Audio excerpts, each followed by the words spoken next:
Lettre 2. Cette lettre devrait être méditée plutôt que lue. Je suis le Christ. Pendant que j'agis depuis le royaume suprême de la conscience créatrice divine, votre monde baigne dans mon influence. On pourrait dire de façon imagée que je suis en conscience aussi distant de votre monde que votre soleil l'est de la terre.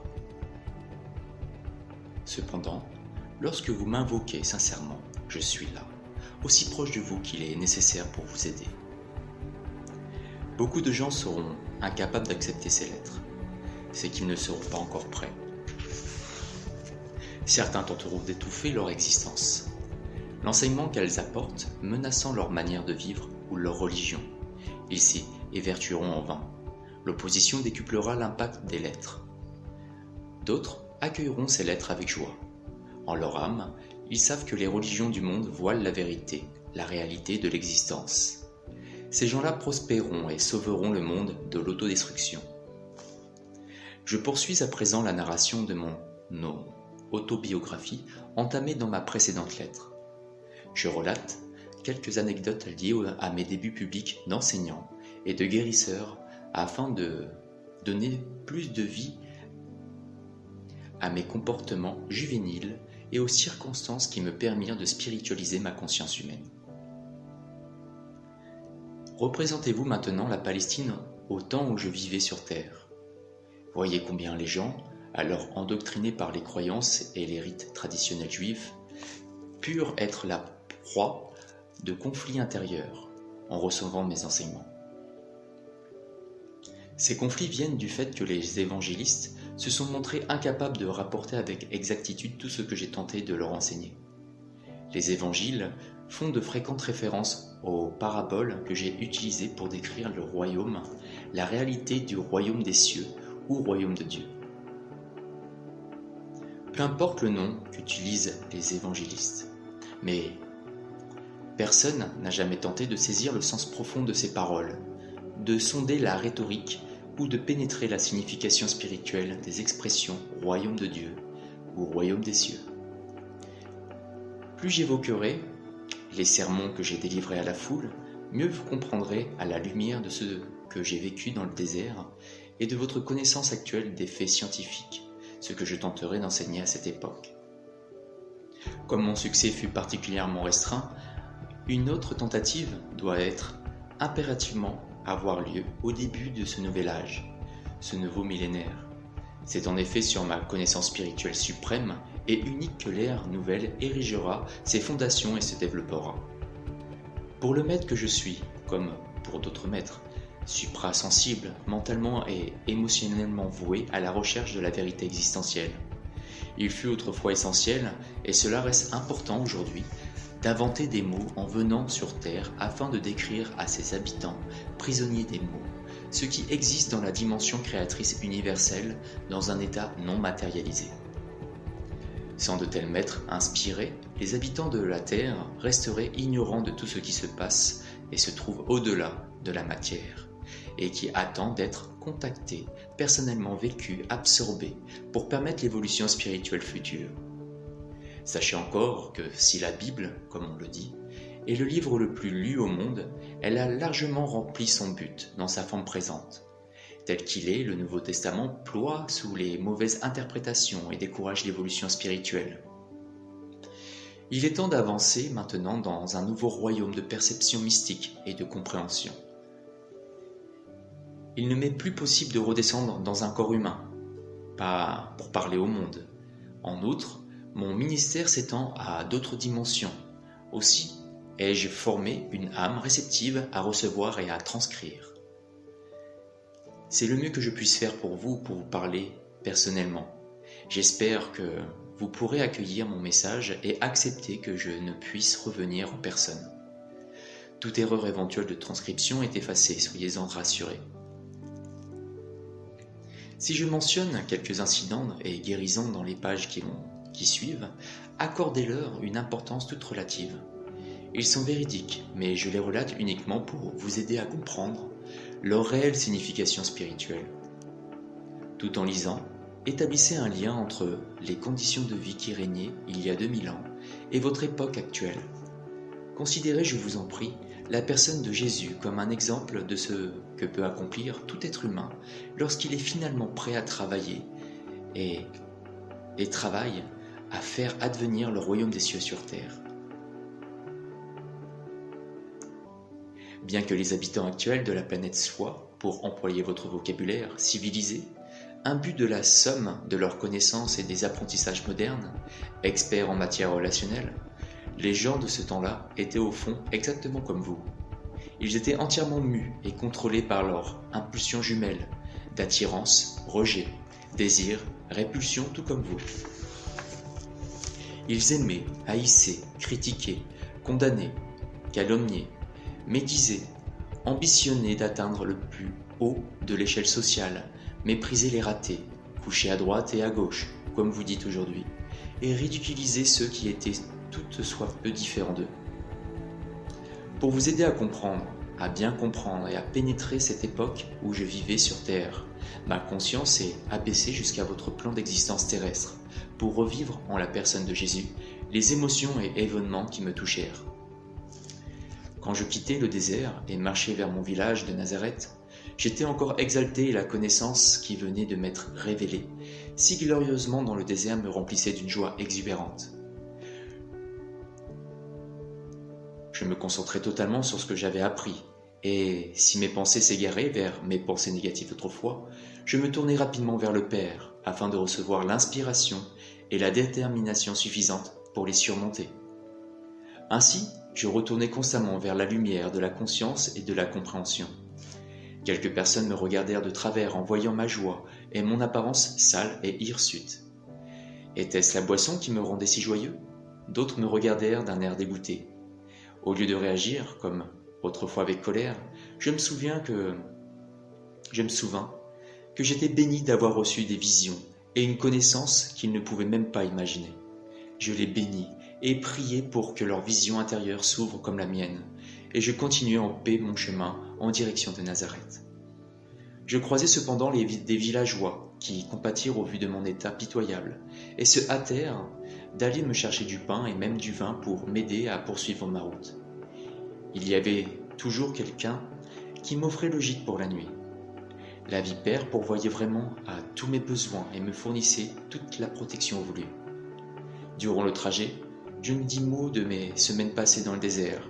Je sentais que le temps n'était pas encore venu. Finalement, j'atteignis Nazareth, où j'habitais, et les villageois se moquèrent ouvertement de moi, me montrant du doigt ma saleté et mes habits en loques. Sales feignants furent les mots les plus aimables qu'on voulut bien m'adresser.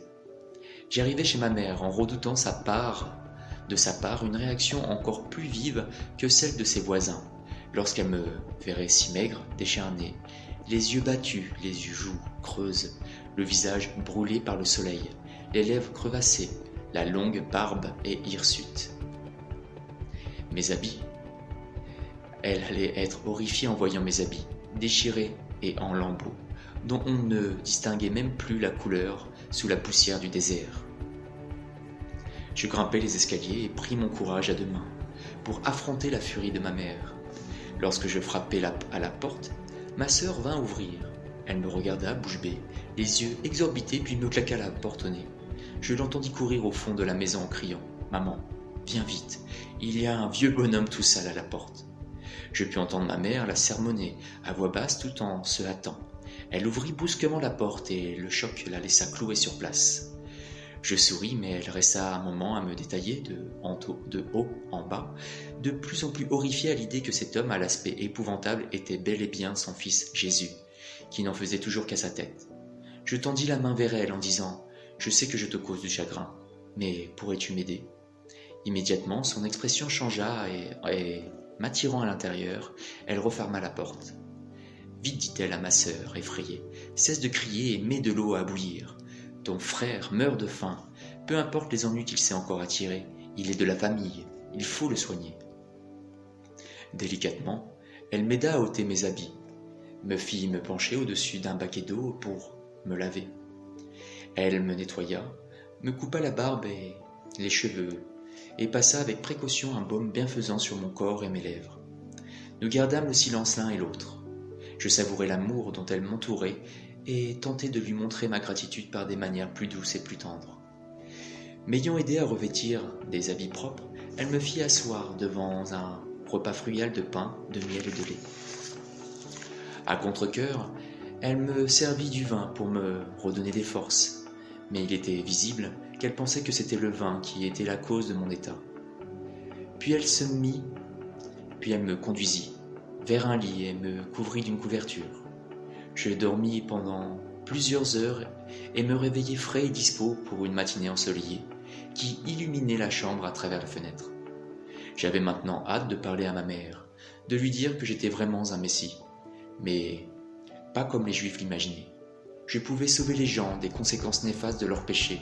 Je pouvais les aider à recouvrer la santé, l'abondance, la satisfaction de leurs besoins, parce que je pouvais maintenant leur enseigner exactement comment le monde avait été créé. Pendant que je tentais de lui raconter mon expérience, elle se montrait de plus en plus excitée et enthousiaste. Elle bondit de son siège et voulut courir au dehors pour le raconter aux voisins. Son fils était vraiment le Messie. Il faudrait qu'ils entendent comme il parlait bien maintenant, et il avait jeûné dans le désert. Mais je l'arrêtai aussitôt. Je lui dis que je ne lui avais pas encore raconté ce qui m'avait été révélé. L'une des choses les plus importantes que j'avais apprises était que les Juifs orthodoxes étaient complètement dans l'erreur en croyant à un Dieu vengeur. Il n'existait rien de tel. Ces mots l'effrayèrent et la perturbèrent. Elle s'exclama. « Et comment Jéhovah va-t-il gouverner le monde, nous rendre meilleurs et nous faire écouter ses prophètes s'il ne nous punit pas ? Es-tu maintenant devenu si arrogant que tu vas dire aux grands prêtres ce qu'ils doivent faire alors que cela leur a été transmis depuis le temps de Moïse ? Vas-tu jeter encore plus d'opprobre sur cette maison ?» Elle se mit à pleurer, disant avec colère : « Tu n'as pas changé du tout. Tu n'as changé qu'en parole. Tu ne me crées que des soucis. Comment ai-je pu croire que tu étais le Messie ? Tu ne feras qu'amener les gens à de plus grands tourments avec tes idées bizarres. » Mes frères, entendant ces lamentations, accoururent en faisant mine de me jeter dehors. Comme je ne voulais pas d'ennui, un geste de conciliation, j'offris de partir. Si c'était la réaction de ma mère, je pouvais être sûr que tous les autres réagiraient ainsi à ce que je voulais leur dire. Je réalisais que j'avais besoin d'un temps de repos et de silence absolu qui me permettrait de rassembler mes idées, mes pensées et mes expériences. Je devais prier pour recevoir de l'inspiration quant à la manière d'aborder le mieux que possible les Juifs avec mon message de bonnes nouvelles. J'étais sûr que la vipère répondrait à mes besoins et que je trouverais un logement adéquat quelque part. Même si mon attitude apparemment arrogante rendait ma mère furieuse, celle-ci n'en était pas moins déchirée par son amour pour moi et la compassion que lui inspirait mon extrême maigreur. Elle rejetait tout ce que lui semblait avoir du prix à mes yeux. Ma révolte, mon mépris pour la religion juive, mon attitude constatèrent envers les autorités, mon entêtement et mon arrogance. Mais elle m'aimait, tremblait de me voir cette fois me mettre dans des difficultés vraiment inextricables. Elle admonestra mes frères, leur enjoignant de se taire et se tourna vers moi. « Tu peux rester jusqu'à que tu ailles mieux. Pendant que tu es là, ajouta-t-elle, je pourrais peut-être te faire entendre raison. Je peux te le dire maintenant. Si tu sors dans la rue et tu te mets à parler comme tu m'as parlé, tu reviendras dans un état encore pire. Les bonnes gens te cracheront au visage et te jetteront dans des ordures. Tu es une honte pour ta famille. » Et donc, malgré sa colère, je ris, la remerciai et l'embrassai affectueusement. Heureux, je restai avec elle, sachant pertinemment que sa colère cachait beaucoup d'inquiétude pour moi. Elle me nourrit bien et me confectionna des beaux habits neufs. Je me réjouissais de tout ce qu'elle faisait pour améliorer mon apparence, car je savais que pour évoluer librement parmi les riches et les pauvres, je devais être habillé correctement, porter des vêtements décents. Parfois, la nourriture manquait à la maison. Alors, puisant dans la puissance de mon père, je réapprovisionnais ma mère sans rien dire. Elle non plus. Je savais qu'elle se demandait tristement si toutes ces mauvaises habitudes, j'avais encore ajouté celle de voler. Puis un jour, elle me surprit, un pain encore chaud à la main. alors qu'elle savait que je n'étais pas sorti de la maison pour l'acheter et que le four n'avait pas été utilisé ce jour-là. Elle ne dit rien, mais me jeta un long regard songeur. Je vis alors son attitude changer. Elle n'était plus aussi sûre d'elle. Elle reconsidérait son attitude envers moi, ainsi que la véracité de mes déclarations. Que lui est-il vraiment arrivé dans le désert? Comment a-t-il pu faire un pain sans farine, sans levain et sans feu? Que signifie tout cela? Est-il le Messie? Puis mon frère se coupa la main. Il souffrit beaucoup quand la plaie s'infecta. Il me laissa imposer les mains sur sa blessure en priant calmement.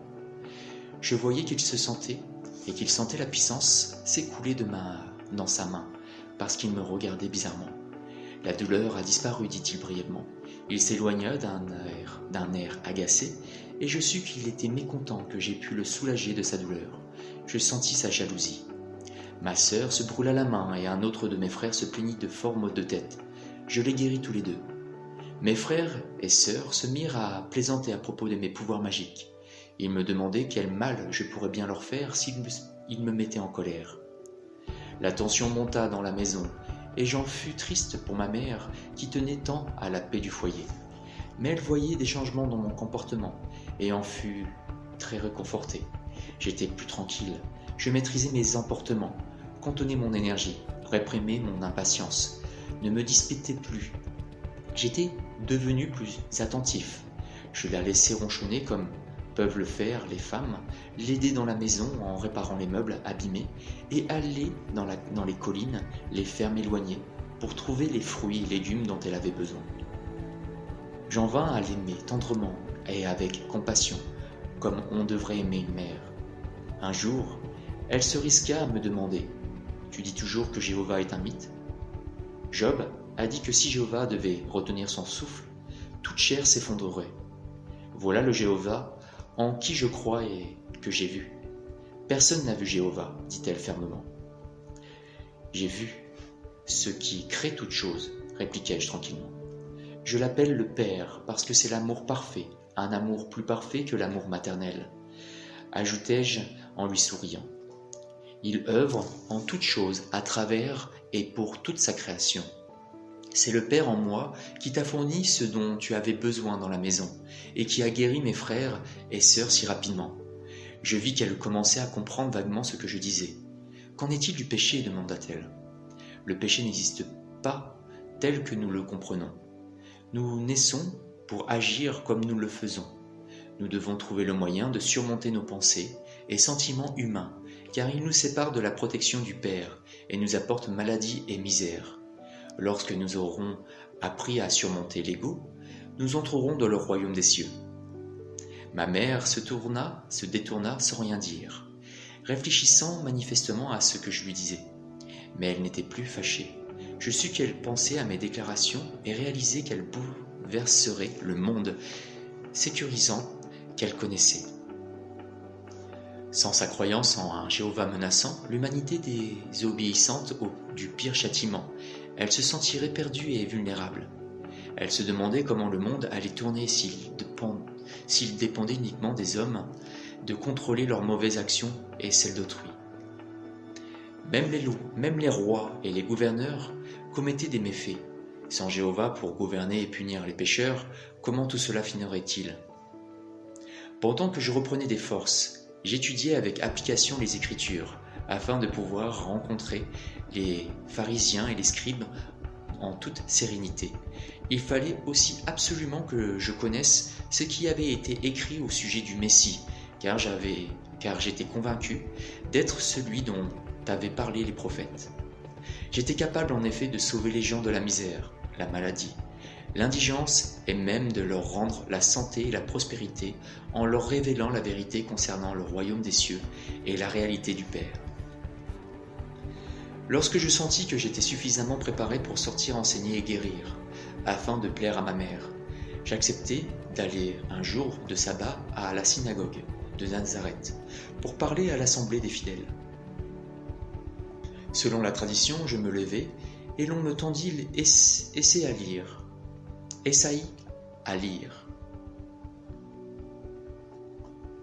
Je choisis le passage annonçant la venue d'un Messie, qu'il libérerait le peuple juif de tout esclavage.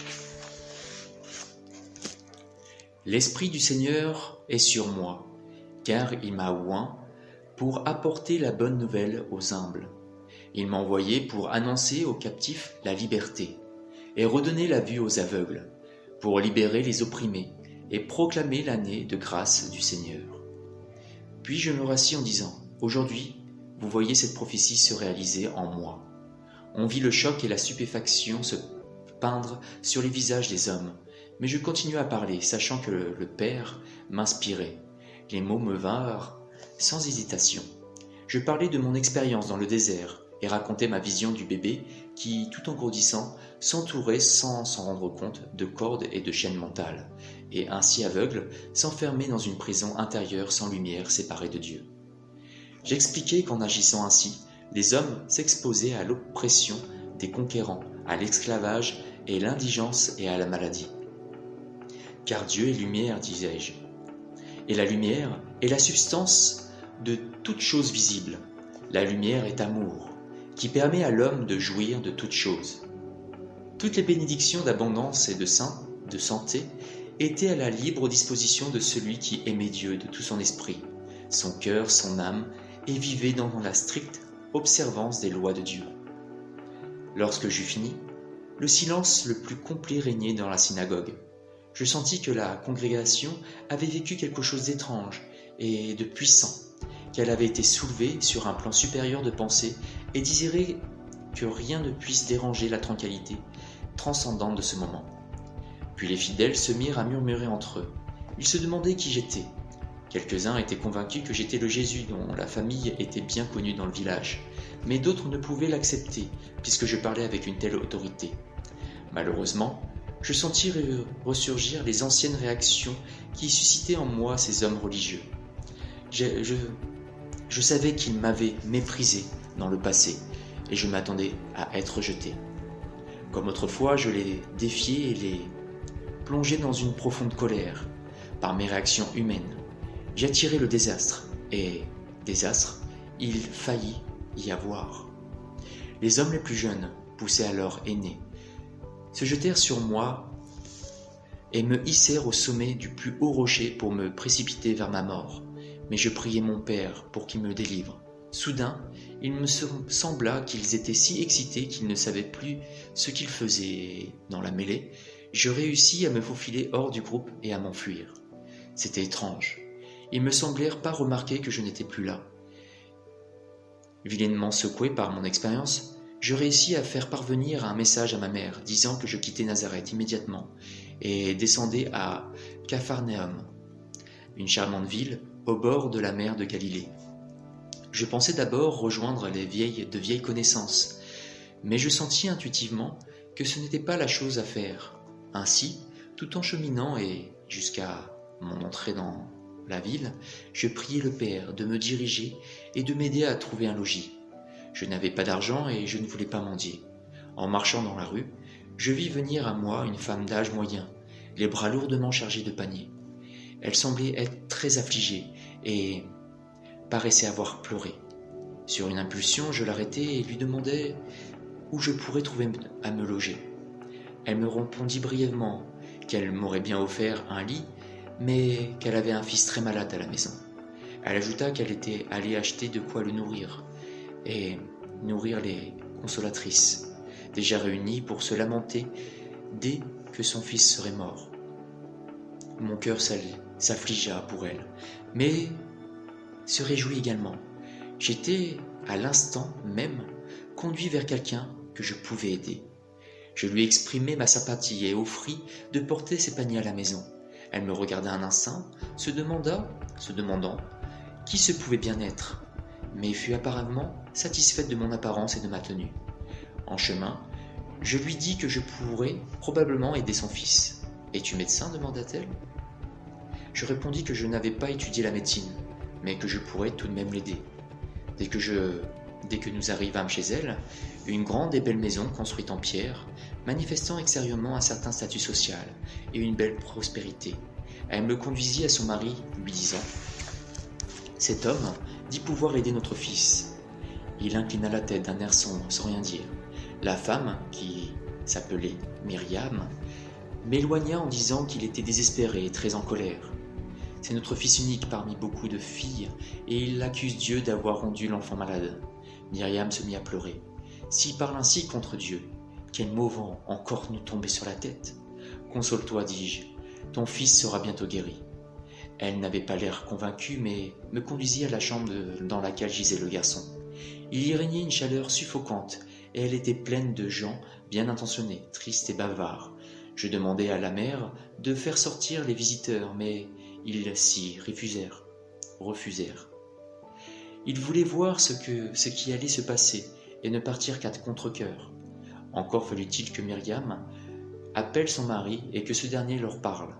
Je pus les entendre discuter avec le père dans la chambre voisine. Que pensait-il de cet homme que cet homme put faire si le médecin avait été incapable d'aider ce garçon? Le père entra dans la chambre pour voir de lui-même. Son fils était pâle comme la mort et avait une fièvre élevée. La mère expliqua qu'il ne gardait pas la nourriture et avait de la diarrhée. Cela faisait plusieurs jours qu'il était dans cet état et il avait perdu tellement de poids que le médecin avait dit qu'on ne pouvait plus rien faire pour lui. Il allait probablement mourir. J'imposai les mains sur la tête du garçon et je priai, sachant, en remerciant de tout mon cœur, que la vie père affluerait dans son corps à travers mes mains. Ainsi, le travail de guérison serait accompli. Je sentis une chaleur extrême et une vibration me picoter la main, et la puissance se répandre dans son corps frêle. Je fus submergé d'une reconnaissance joyeuse, que la vie père était extraordinaire et merveilleuse lorsqu'on la laissait faire son œuvre naturelle de guérison. Sa mère et son père, tout en regardant anxieusement et se demandant ce qu'il allait se passer, se tenaient mutuellement la main et observaient attentivement. Lorsqu'ils virent graduellement les couleurs de leur fils passer du blanc à un éclat plus sain, ils poussèrent des exclamations d'étonnement et de joie. Après un certain temps, le garçon me regarda et me dit, d'un ton alerte, « Merci, je vais bien maintenant. J'ai faim et j'aimerais manger quelque chose. » La mère rit de bonheur et le serra contre elle, mais elle avait aussi l'air d'appréhender quelque chose. « Je ne peux pas te donner à manger à mon fils, le docteur serait fâché. » En effet, le docteur lui avait ordonné de ne lui donner que de l'eau. Je souris et dis, « Il est guéri, tu peux lui donner du pain et du vin, et il les gardera. » Son père, Zédéchia, était transporté de joie et de gratitude. Après avoir embrassé son fils bien-aimé, il se tourna vers moi et me serra chaleureusement les mains. Il me tapotait l'épaule sans arrêt en secouant la tête, incapable de parler car les larmes coulaient le long de ses joues. Lorsqu'il eut repris contenance, il traversa le salon et dit aux gens qui y étaient. « Mon fils, à l'article de la mort, est revenu à la vie. » Ces paroles furent accueillies avec grand cri de joie, l'enthousiasme, des exclamations d'incrédulité, des questions, des rires et des félicitations. La mère de l'enfant se tenait là, le visage rayonnant. Après cela, il ne fut plus question de chercher un logement, lorsque Zédéchia dit aux visiteurs bien intentionnés que l'enfant était guéri, que le garçon lui-même se montra en souriant et en réclamant encore à manger. Les consolatrices se pressèrent autour de moi et m'invitèrent chez elles. Je préférerais cependant rester chez le père de l'enfant, qui disait maintenant qu'il avait beaucoup de questions à me poser et qu'il espérait que je pourrais y répondre. Après que de la nourriture et du vin aient été déposés sur la table, que chacun ait été invité à manger à satiété, Zédéchia s'assit et posa sa première question. Il dit « Tu as fait quelque chose qu'aucun prêtre ni médecin n'a pu faire. La guérison ne vient que de Dieu. Bien que tu sois un étranger, je sens que tu dois venir de Dieu. » « Oui, je répondis-je, et les gens murmurent, émerveillés. Cette maladie qui a terrassé mon fils, était-ce une punition pour quelque chose que j'ai fait dans le passé? Et comment aurais-je pu commettre un péché aussi grave que Dieu ait voulu prendre mon fils unique? Beaucoup de gens acquiescèrent à ces paroles. Tu as posé là la question à laquelle j'ai le plus envie de répondre, Zédéchia. Dieu nous donne la vie et l'être. Il ne et ne nous les arrache pas comme un homme arrache son trésor à un autre parce qu'il est fâché contre lui. Ça, c'est la manière dont l'humanité se comporte, pas Dieu. Et Dieu n'est pas aussi assis sur un trône, quelque part dans le ciel, comme le sont les rois qui gouvernent le peuple, leur peuple. C'est ainsi qu'agissent les hommes, et c'est une croyance, pas la vérité. La façon dont Dieu agit dépasse de loin tout ce que l'esprit humain peut imaginer ou rêver. Moi seul ai vu ceux qui nous donnent la vie, et je sais que ce n'est pas le Dieu que nous enseignent les rabbins.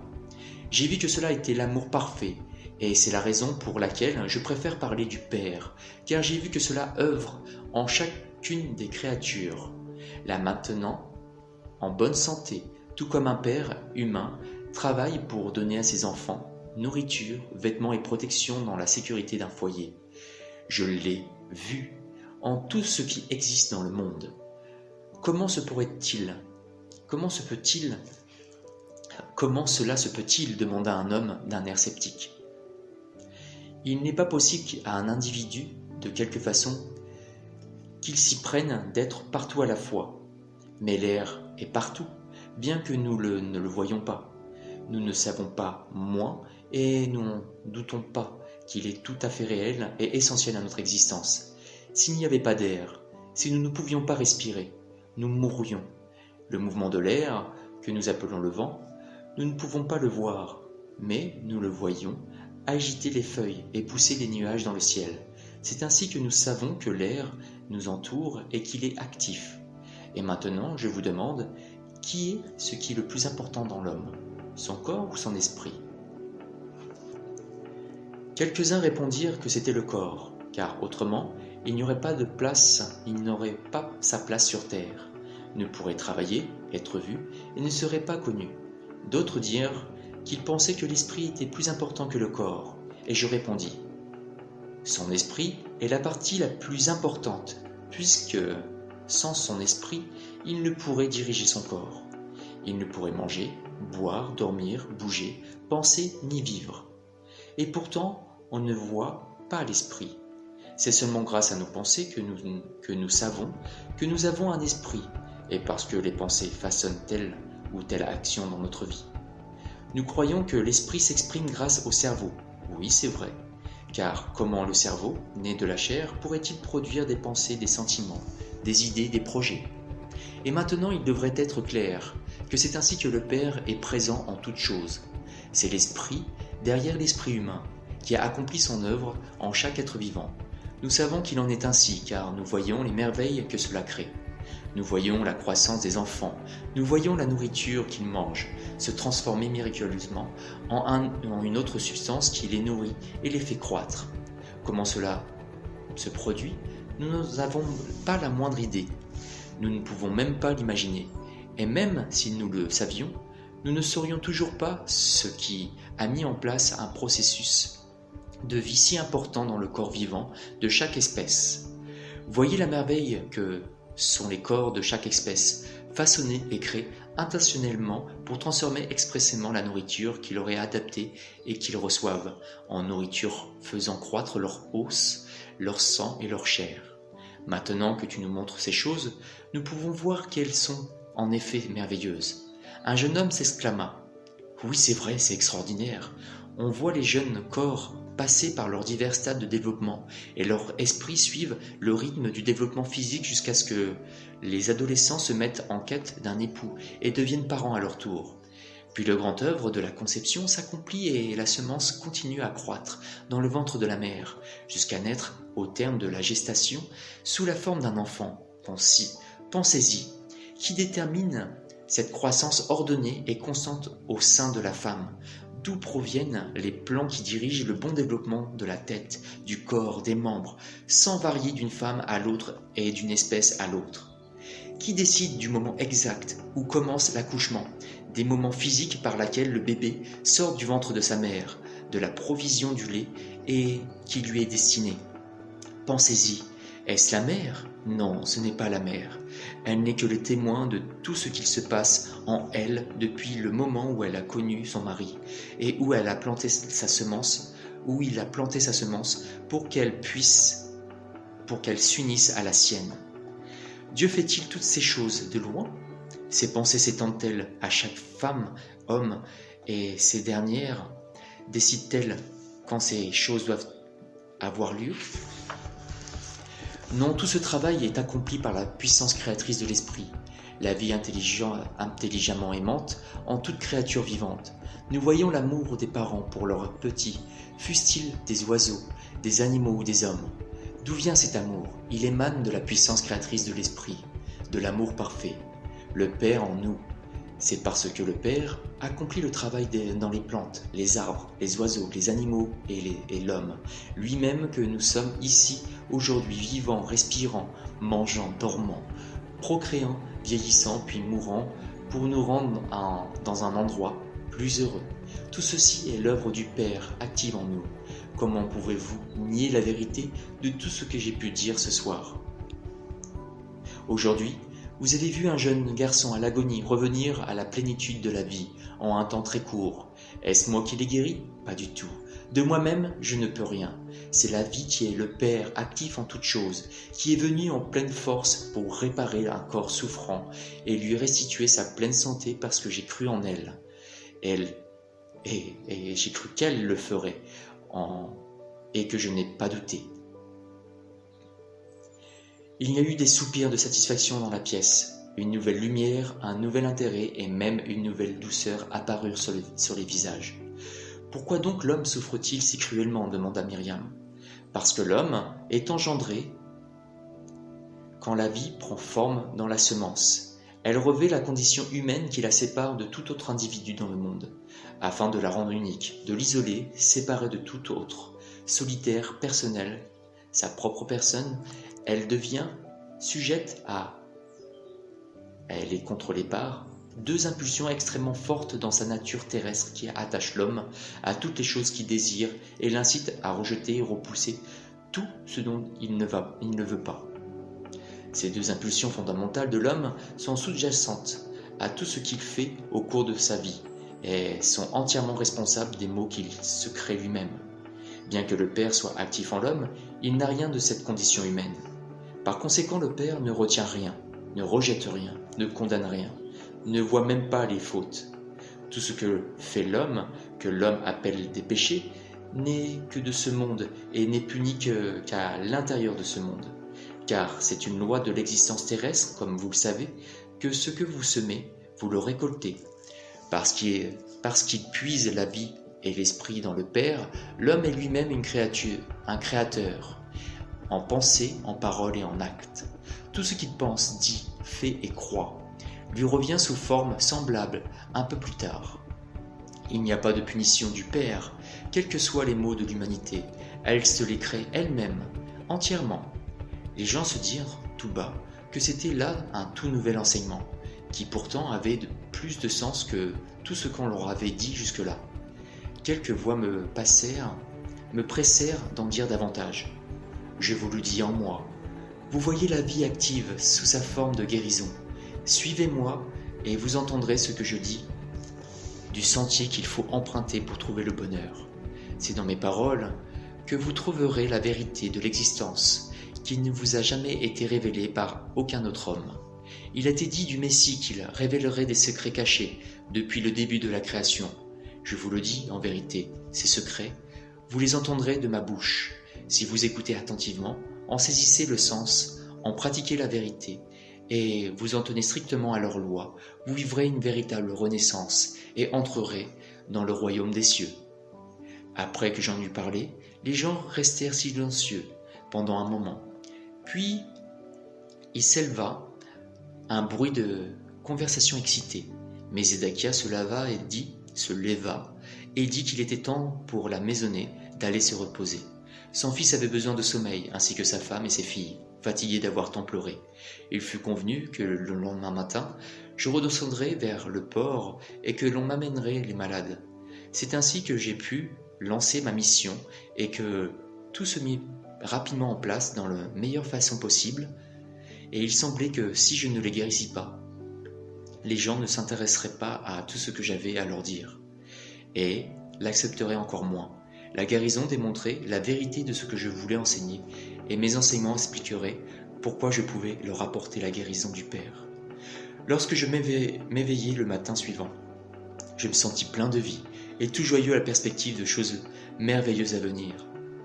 Après avoir déjeuné, je sortis avec Zédéchia pour me rendre au port, le cœur brûlant d'amour pour tous ceux que je croisais. Je les saluai chaleureusement, disant que j'avais de bonnes nouvelles pour ceux qui voulaient bien les entendre. Lorsque j'atteignis la jetée, je vis des hommes, des femmes et des enfants assis par terre, attendant mon arrivée. Quelques-uns tendaient leurs mains vers moi, m'implorant. Ceux-là avaient l'air très malades, certains étaient estropiés, beaucoup d'autres couverts de plaies.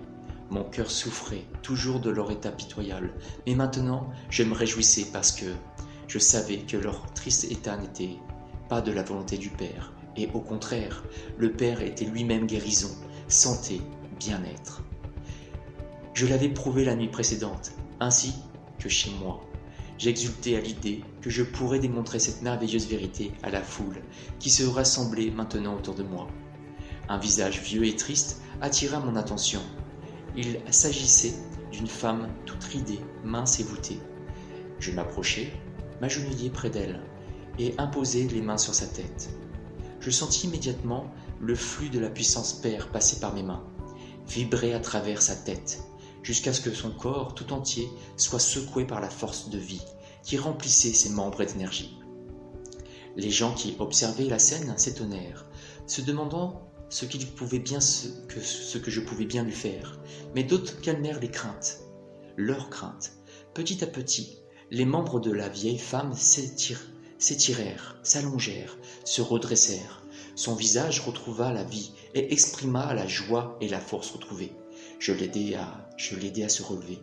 Puis elle se tint fièrement, debout toute seule.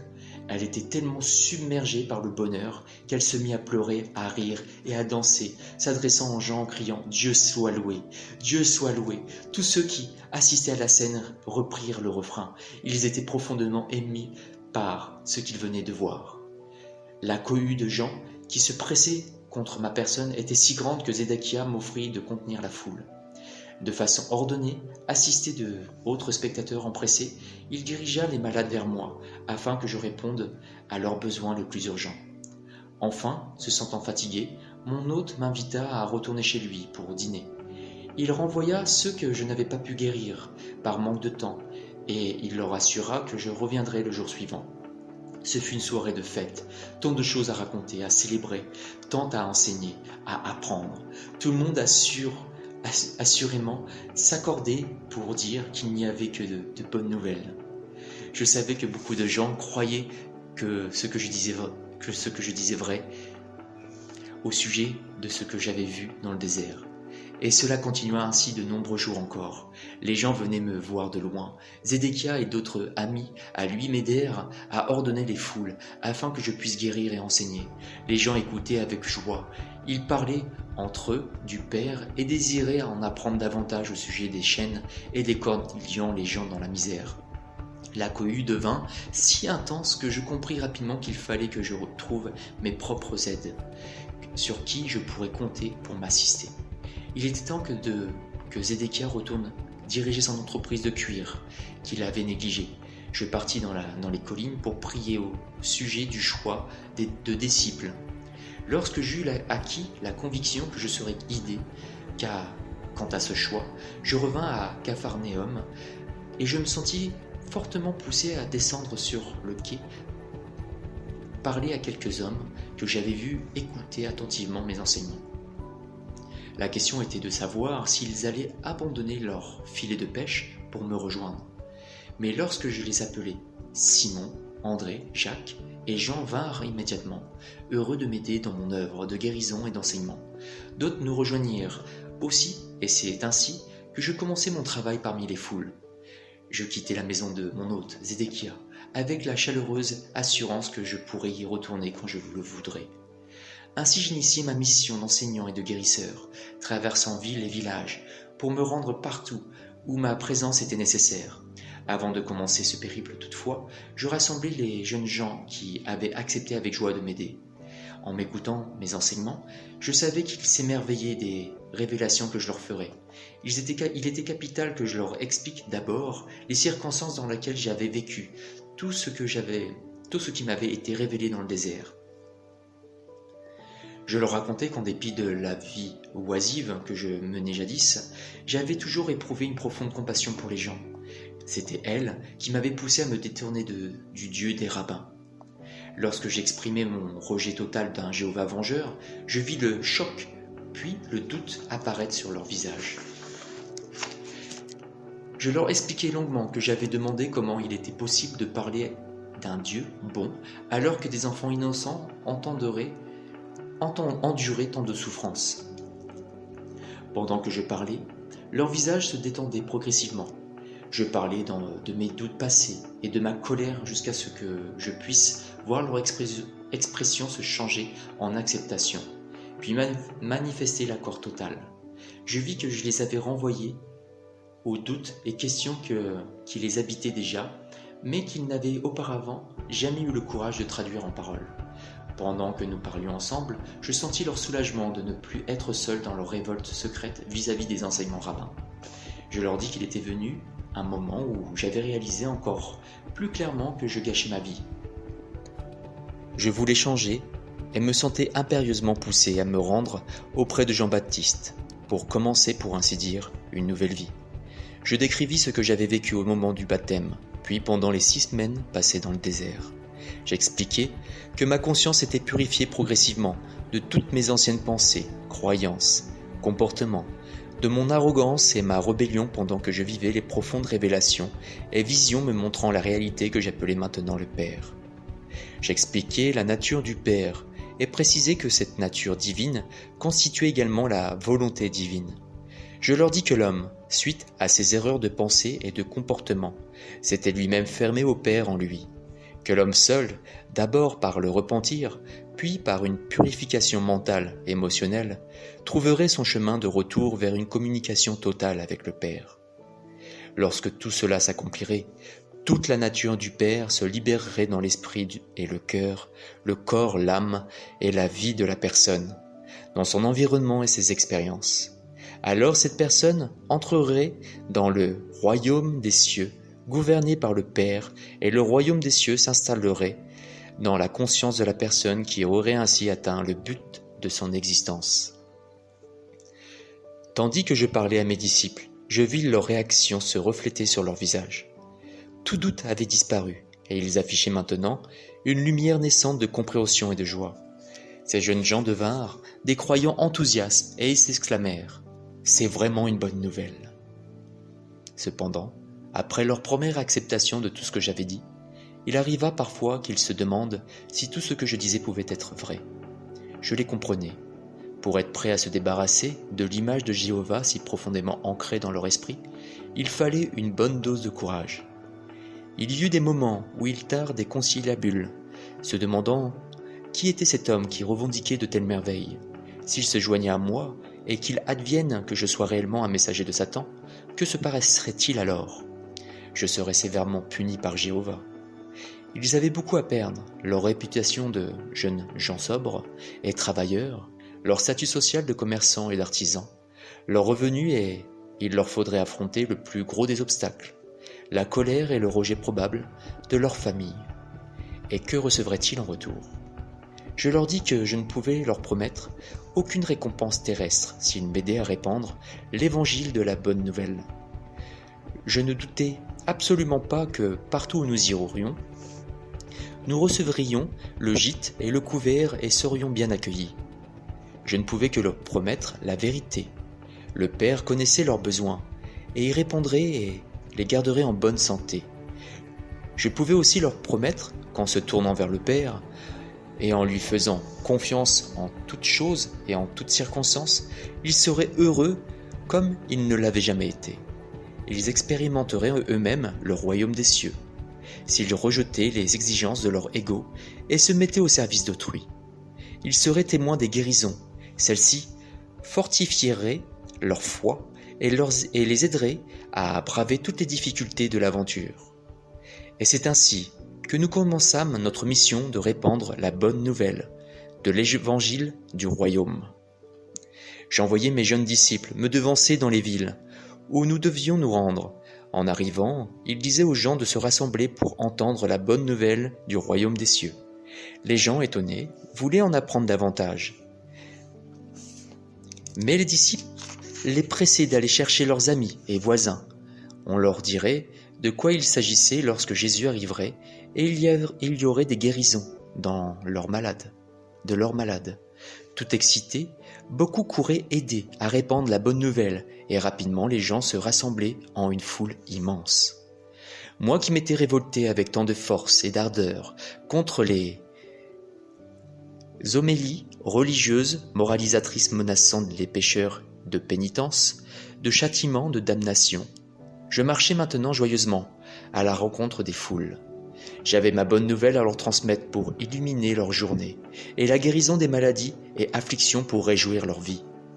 Là où, autrefois, je me mêlais aux gens de manière égocentrique et les mains vides, profitant de leur gentillesse et parfois de leur générosité, avec peu de gratitude, je venais maintenant avec une abondance de possibilités vivifiantes pour tous ceux qui écouteraient mes paroles. Vous, lecteurs, qui lisez ces pages, comprenez bien que, je vous en prie, ma position à cette époque-là, mon état de conscience après mon illumination dans le désert et le personnage de Jésus que je présentais à mes contemporains, il s'est dit tant de choses à mon sujet que je me dois de vous présenter la vérité. Dès ma naissance, j'étais destiné à avoir, à l'âge adulte, une excellente condition physique, des traits fins et bien dessinés, un intellect remarquable, l'amour du rire et de la mimique. Mais comme beaucoup d'entre vous aujourd'hui, je me désintéressais de mes aptitudes terrestres. Lorsque je me rendis dans le désert, mon visage et mes manières étaient, comme vous diriez aujourd'hui, atrophiés au vu de ce qu'ils auraient dû être.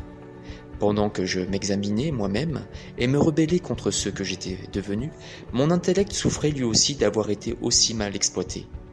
Constamment engagé dans des disputes, des controverses religieuses, où je discourais avec désinvolture. Je faisais rire les gens, les hommes et les femmes que je côtoyais, m'aimer sans me respecter vraiment, d'où l'étonnement de ceux qui me connaissaient lorsque je leur avais parlé de la synagogue à Nazareth. Pendant que ma mère me soignait pour me redonner des forces, j'utilisais puissamment la connaissance et l'illumination que j'avais reçues dans le désert.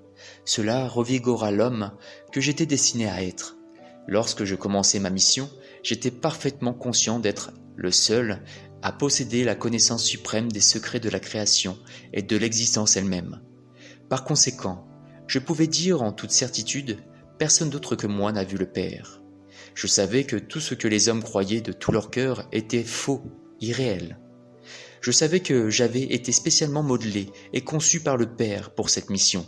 J'avais été largement doté d'énergie physique, d'éloquence dans le discours, de fertilité en imagination, pour improviser des sages paraboles qui transmettraient mes messages sous une forme pouvant se graver dans les mémoires. Qui plus est, après de longues années passées en compagnie des gens, du peuple, je les connaissais suffisamment bien pour deviner leurs espoirs les plus fous, leurs craintes les plus fortes, savoir qui les faisait rire, ce que, chez les riches et les prétentieux, suscitait leur moquerie et colibé. Je savais aussi combien étaient nombreux, jeunes et vieux confondus, à souffrir courageusement, en silence. Je savais tout cela. J'éprouvais une profonde compassion pour le peuple qui vivait dans la crainte ou subissait les coups de fouet verbaux des pharisiens employés sous les lois fiscales des Romains. Je savais combien leur fier esprit juif se sentait humilié par les païens, peuple vainqueur qui allait honorer des lèvres, des mains et qui exigeait des prosternations, mais que tous méprisaient derrière les portes closes. Je connaissais et comprenais parfaitement la vie et les pensées des gens du peuple. Autrefois, j'avais pensé ce qu'ils pensaient, ressenti leur rancune, souffert de la même anxiété dans les périodes de manque, de la même impuissance sous le joug de la domination romaine. Je savais maintenant qu'aucune de ces souffrances n'était vraiment nécessaire. Connaissant comme je connais, c'est la réalité de l'existence, la réalité du Dieu universel, je pouvais clairement percevoir la folie des autorités juives qui imposaient au peuple une vie écrasante, complètement fausse et en totale contradiction avec la vérité d'être. Cette situation me mettait très en colère. Je savais être parfaitement façonné et aiguisé pour devenir un instrument purifié de l'action divine en Palestine, mu par ma passion pour la vérité, ma compassion pour mes frères humains. C'est pourquoi je me nommais le Fils de l'homme, parce que je savais exactement à quoi l'humanité était confrontée dans sa vie quotidienne. J'avais aussi pleine et entière confiance en mon pouvoir d'atteindre mes objectifs, apporter la vérité aux gens et contribuer ainsi à améliorer leur qualité de vie. Je savais pertinemment, dès le début de ma mission, qu'il y aurait un prix à payer pour ce que je me proposais de le faire. Révolutionner le monde juif connu. J'étais préparé à affronter cela, à en passer par là. Je ne pouvais m'y soustraire, parce que j'aimais les gens d'un amour père qui s'écoulait à travers mon cœur et mon être. Car l'amour père est l'essence du don. Il se donne lui-même dans l'être visible, dans l'existence visible, la croissance, la protection, la nourriture, la guérison et la satisfaction de tous les besoins, de toute création rendue visible. Je savais que j'étais le don du Père au peuple, au monde, pour son salut. Non, le salut par la punition qu'inflige un Dieu courroucé aux pécheurs, contrairement à ce que les Juifs supposaient et soutenaient depuis des siècles. Mais je venais sauver les gens de la répétition quotidienne des mêmes erreurs, nées d'une pensée erronée. Cette pensée erronée crée leurs maux, leur pauvreté, leur maladie et leur misère. Parce que j'aimais aussi profondément la race humaine, j'étais prêt à enseigner et à guérir au mépris des prêtres juifs. J'étais prêt à mourir sur la croix pour ce que j'avais vraiment vu dans le désert, ce que je savais de tout mon être et voulais transmettre, dussé-je m'y employer jusqu'au bout de mes forces. Voilà la vérité derrière ma crucifixion. Tout ce que vous avez entendu d'autre est pure invention et vient de la tradition juive consistant à brûler des offrandes dans les temples. J'étais un don du Père à l'humanité. Je venais à l'aider à sortir de l'ignorance des lois de l'existence et à trouver le vrai chemin de vie, menant à la joie, l'abondance, la parfaite plénitude du royaume des cieux. Voilà les perceptions, les désirs, les intentions, les buts et les pensées que je portais dans mon esprit et mon cœur. C'était là la structure mentale, émotionnelle terrestre qui habillait ma conscience spirituelle, cachée à l'intérieur du personnage de Jésus. Cette conscience spirituelle, canalisée dans ses pensées et sentiments, m'imposait un cheminement de 3 ans. J'apporterai aux gens du peuple, et j'en étais persuadé, un enseignement qui les sauverait pour toujours des pensées et sentiments si peu éclairés, qu'il leur crée une vie de tourment. Je croyais sincèrement qu'il suffisait de montrer aux gens tout ce qu'il m'avait été donné de comprendre pour qu'ils réalisent leur folie, s'exercent sans relâche à changer leur manière de penser et marchent sur le sentier de la vie menant au royaume des cieux. Pour cela, j'étais prêt à donner ma vie. Les enseignants juifs ont commis tant de maladresse dans leur interprétation de ma mission que mon véritable message a été déformé jusqu'à en devenir méconnaissable. Ces lettres ont pour but d'apporter aux gens de cet nouvel âge la vérité sur ce que j'ai vraiment dit aux foules en Palestine.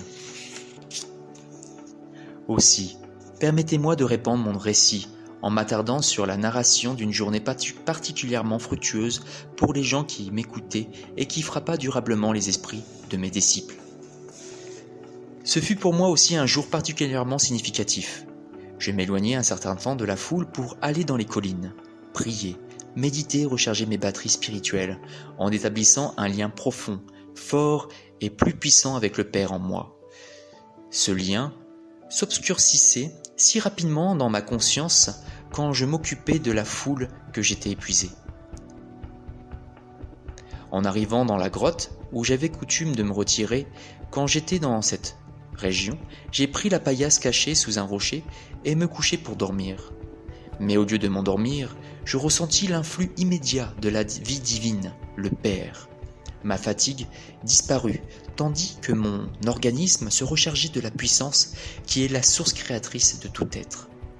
Je m'élevai en conscience, dans une lumière dorée, et pendant que je m'élevais dans cette lumière, elle se métamorphosa soudain en une blancheur des plus pures. Je sus en conscience que j'étais maintenant arrivé au portail de l'équilibre, qui sont la dimension éternelle, universelle, infinie, dépassant toute conception de l'esprit humain. J'observais la lumière, mais n'en faisais pas partie, de même que sa puissance ne s'exprimait pas pleinement en moi, puisque c'était la dimension Dieu du vide, l'incré de l'équilibre universel. Mais elle communiquait avec moi et m'infusait son amour resplendissant. Elle imprima pourtant encore une fois en moi qu'elle était le processus de création, perfection, guérison, l'amour, régissant toute existence. Je sus que partout où régnait le besoin, il y aurait finalement satiété, tout comme les eaux s'écoulent pour remplir un lac. Là où régnait la misère, il y aurait la joie, parce que c'était la nature de l'universel de s'écouler en toute créature indigente pour lui apporter satiété et joie. Je sus que là, où il n'y avait pas de croissance, des circonstances apparaîtraient pour favoriser la croissance. Je sus que là où était éprouvé un sentiment d'échec, des défis surviendraient qui pousseraient les gens à réussir et à prendre confiance en eux. Je vis que ce travail d'amour constamment recommencé par le Père dans la vie, bien rempli des gens, pourrait ne pas être reconnu comme un don d'amour par les intéressés. Il se pourrait qu'il ait tellement sombré dans l'inertie, le sentiment d'échec et le défaitisme qu'il ne puisse rien voir d'autre dans la vie que ses croyances et ses sentiments. Ils se maintiendraient alors dans l'enfer qu'ils se créent eux-mêmes. Il était vain de plaindre quiconque. Il fallait juste avoir un cœur plein de compassion et la détermination de leur apporter la vérité pour les guérir de leur ignorance. Le plus grand cadeau qu'un homme pouvait offrir à un autre était l'illumination, qui le sortait de l'ignorance, de l'existence et de ses lois cosmiques, car en vérité, l'universel embrassait chaque âme, sans exception. Et le degré d'influence de l'universel à travers le travail d'amour-père dépendait entièrement de la réceptivité de l'individu.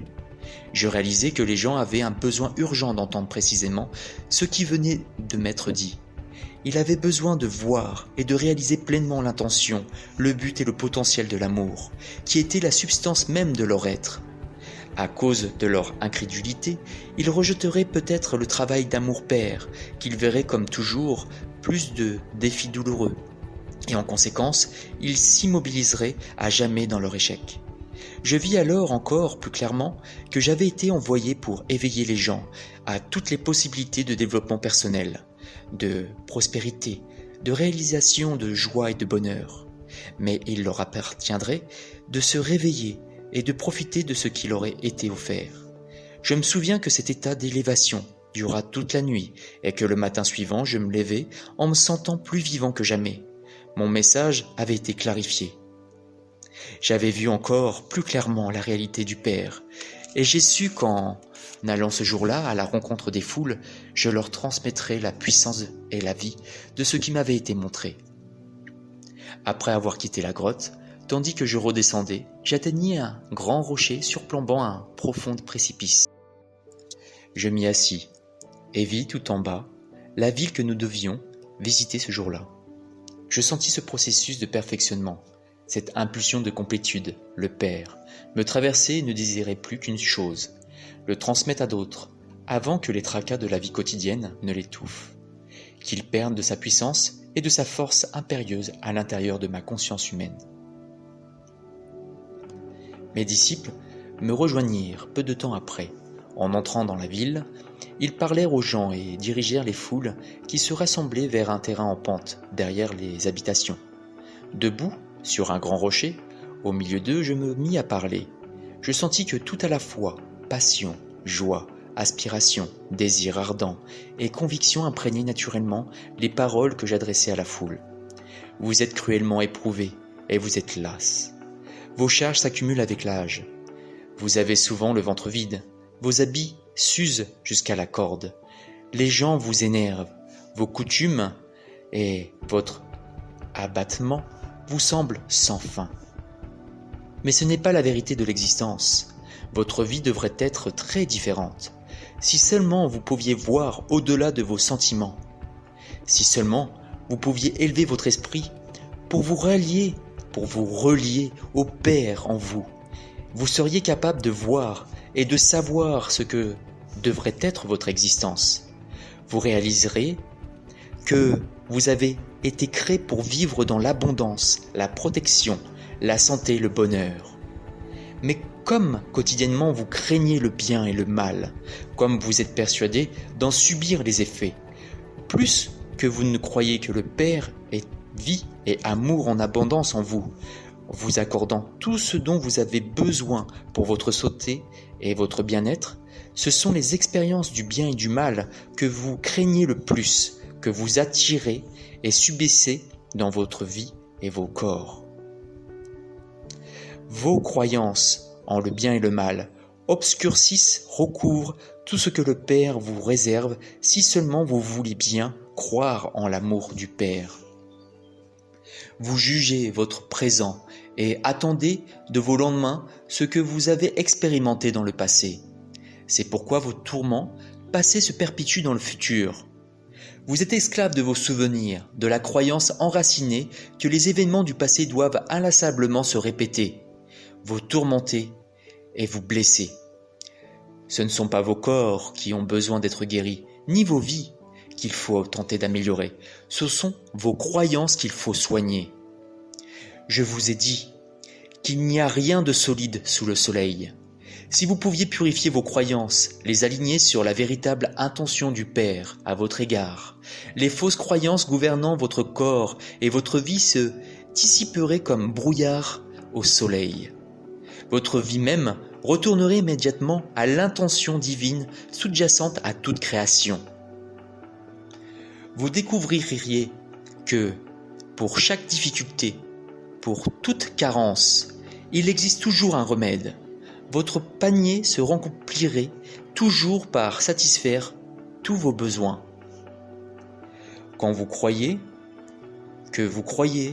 vous, qu'il se passe lorsque les malades viennent à moi et que je leur impose les mains.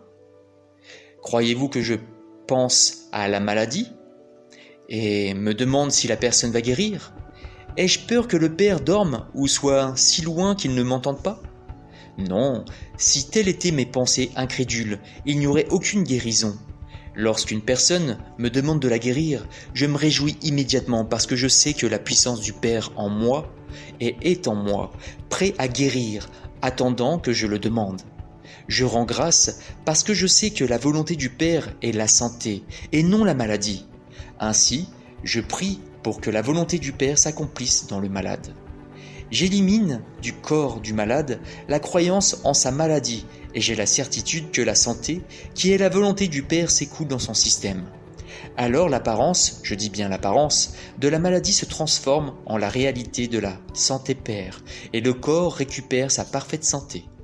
La maladie n'est rien d'autre qu'une baisse de vitalité, une réduction de la vie dans la partie affectée. Restaurez la vie Père dans la véritable intention et dans le plan de votre système, tout le système fonctionnera comme il le doit. On vous a dit que Dieu envoie des maladies, des plaies, des famines, l'anéantissement des nations qui outrepassent ses lois. On vous dit qu'un Dieu courroucé vous châtie pour les péchés que vous commettez. Mais qu'est-ce que la punition, si ce n'est faire le mal sous le déguisement de la bonté? Je vous dis que le mal ne vient pas de Dieu. Comment Dieu pourrait-il se diviser en deux, le bien et le mal? C'est seulement votre esprit qui conçoit le bien et le mal, et seulement votre cœur qui y songe et le ressent. Ces pensées et sentiments n'ont rien à voir avec le véritable Dieu, le Père en vous, vous apportant tout ce qui est bon pour vous, pour peu que vous vouliez croire qu'il en est ainsi. C'est votre croyance en le bien et le mal qui résident dans votre cœur, qui crée vos maladies. En réalité, vous vivez dans le royaume des cieux. Le royaume des cieux est en vous et vous êtes gouverné par le Père.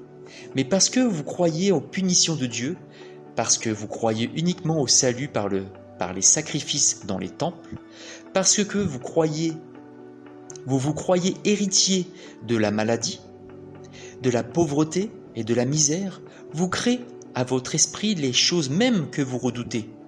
Cessez d'être abattus, réjouissez-vous, soyez heureux et sachez que ceux qui vivent dans le besoin, loin d'être punis et abandonnés de Dieu, même s'ils ont péché, sont véritablement bénis. L'homme qui ne possède rien est riche de la puissance du Père, si seulement il l'écoute, lui fait confiance et vit en elle. Car lorsque vous avez le ventre plein, que votre corps connaît le bien-être et que vous avez l'esprit et le cœur en paix, vous n'avez absolument pas besoin que le Père devienne actif en vous pour satisfaire vos besoins. Vous êtes persuadé que c'est grâce à vos propres pensées et efforts que vous subvenez facilement à vos besoins. Quand vous parlez de Dieu, vous ne pouvez donc parler que de ce que d'autres vous ont raconté. Vous-même n'avez aucune expérience directe de Dieu. Voyez les riches. Ils s'attachent à leur richesse, s'y noient et s'y enlisent. Ils se lèvent le matin et gèrent leurs affaires quotidiennes, inconscients de la puissance du Père en eux. Ils pensent à ce qui accroîtra leur richesse, à ce qui renforcera leur moi. Ils donnent des ordres accroissant la tâche de ceux qui les servent. Ils vivent leur vie conformément à leurs propres choix.